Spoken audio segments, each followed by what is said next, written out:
Hallelujah, Hallelujah, Hallelujah, Hallelujah.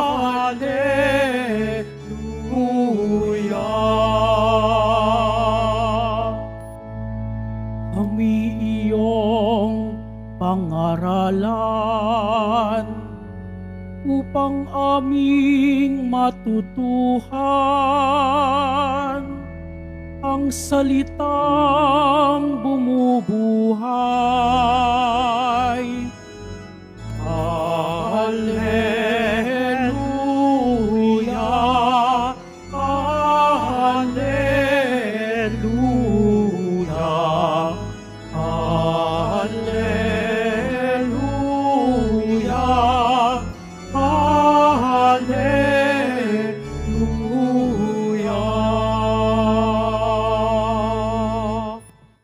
Sumainyo ang Panginoon. At sumaiyo rin. Ang mabuting balita ng Panginoon ayon kay San Lucas. Papuri sa iyo, Panginoon.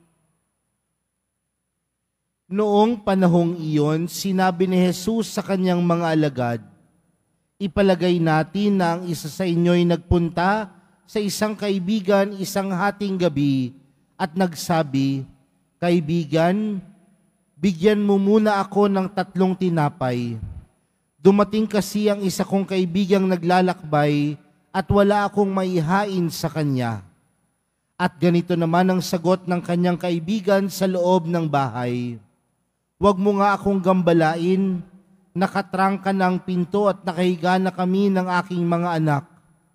Hindi na ako makababangon pa upang bigyan kita ng iyong kailangan.'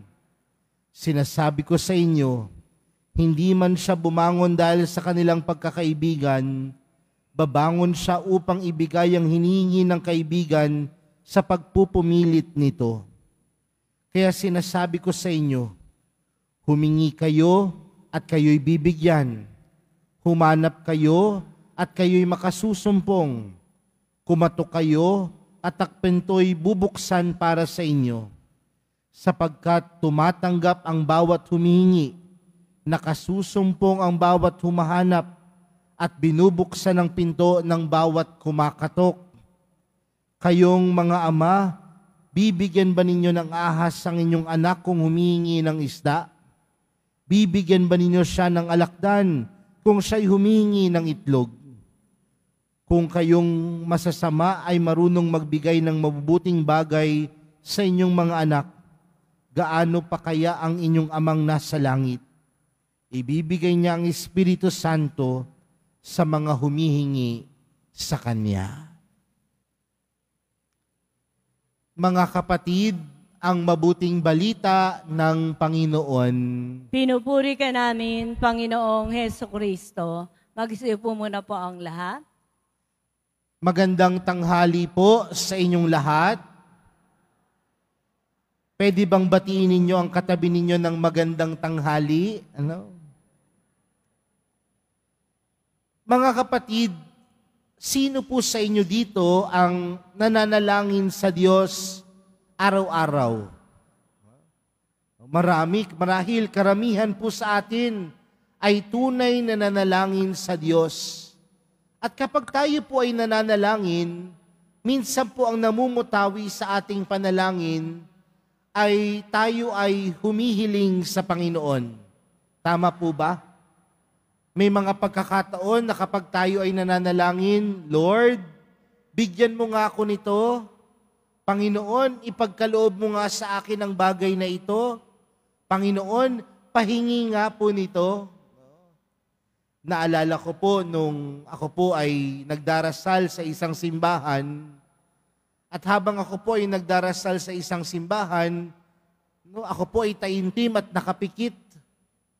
May tumabi po sa akin na isang babae, at ang panalangin niya sa Panginoon ay ganito, Panginoon, sana po, pagkatapos ng panalangin na ito, makita ko na po ang aking mapapangasawa.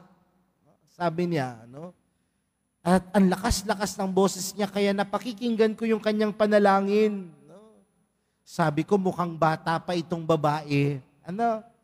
Kaya nung binuksan ko yung aking mga mata, nagkatinginan po kami. Sabi ko sa kanya, hindi po ako yung sagot sa iyong panalangin. Pero nagkausap po kami nito, ang sabi niya sa akin, bakit to? Pari po ba kayo? Sabi ko, pari po kasi ako. Sabi niya sa akin, alam mo, Father, 50 taong gulang na ako. Hinahanap ko pa rin ang mapapangasawa ko. Alam niyo po, makalipas ang ilang buwan, lumapit po at bumalik po siya. Tang sabi niya sa akin, Father, sinagot na po ng Panginoon ang aking panalangin. Sabi ko sa kanya, di ba? Sabi ko sa iyo, may asim ka pa? At ano hong pinupunto nito mga kapatid? May mga panalangin po tayo at nilalapit natin sa Panginoon. At tila pinapaalala po sa atin sa mga pagbasa natin, lalong-lalo na po ang ating ebanghelyo para sa araw na ito, na ang lahat ng ating panalangin, lahat ng ating inilalapit sa Diyos, Kanyang pinakikinggan. Ang tanong, pinakikinggan lamang ba ng Diyos? O kaya'y tinutugon niya ang ating mga panalangin? Mga kapatid, hindi lang nakikinig ang Panginoon. Hindi lang pinakikinggan ng Diyos ang ating mga tinig, bagkus laging ipinagkakalob sa atin ang ating ipinapanalangin. Pero aminin man natin o hindi, may mga pagkakataon na akala natin hindi tayo pinakikinggan ng Diyos. May mga pagkakataon na akala natin nagbibingi-bingian ng Diyos sa ating mga panalangin. Pero tandaan natin, lahat ng ating inilapit sa Kanya, may tugon. At ang pagtugon ng Diyos, hindi naayon minsan sa kagustuhan natin, kundi naayon sa kagustuhan ng Diyos. At ito'y inaayon niya sa tamang oras, sa tamang panahon, at sa tamang pagkakataon. Kaya mga kapatid, sa araw na ito, yan ang unang ipinapaalala sa atin ng Panginoon. Lumapit tayo sa Kanya at tayo'y Kanyang tutugunin. Tayo'y Kanyang pakikinggan. Hindi minsan sa panahon natin o sa oras natin, kundi sa oras ng Panginoon at sa tamang oras na ipinagkakaloob ng Diyos. At ang tamang oras at tamang panahon, ang pinakamagandang panahon at pinakamagandang oras dahil ito'y mula sa Diyos.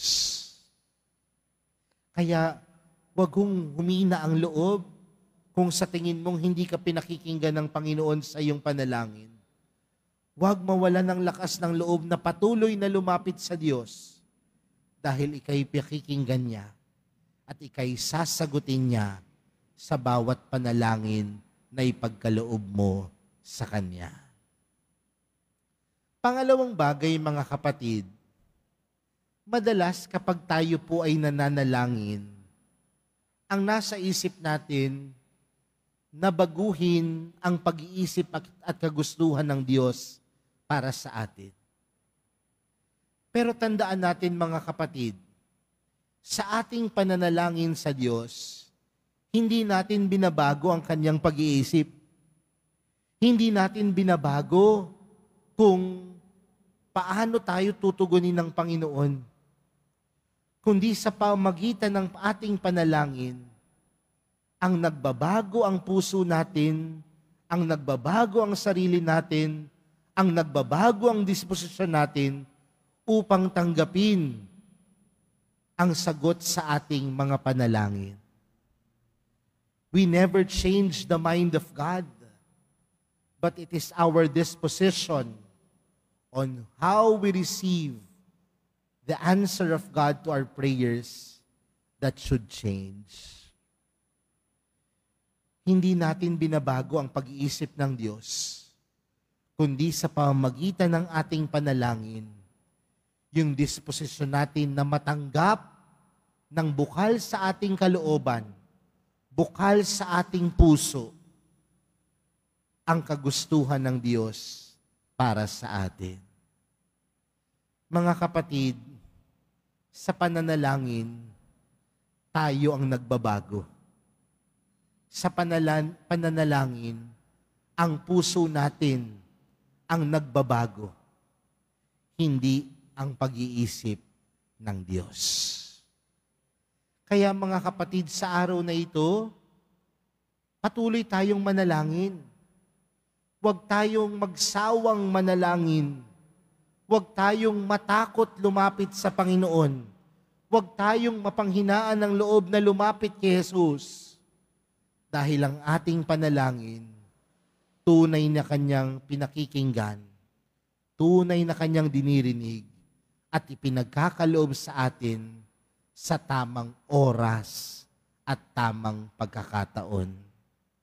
At kung dumating man ang tamang oras at tamang panahon, sana mabago din ito yung ating disposisyon na tanggapin ang biyaya, tanggapin ang sagot sa ating panalangin mula sa Panginoon. Kaya mga kapatid, sa pagpapatuloy po ng ating banal na misa para sa araw na ito, paalala po sa ating lahat, merong tayong Diyos na hindi lamang nakikinig sa ating panalangin, kundi meron tayong Diyos na tunay na tumutugon at sumasagot sa ating panalangin.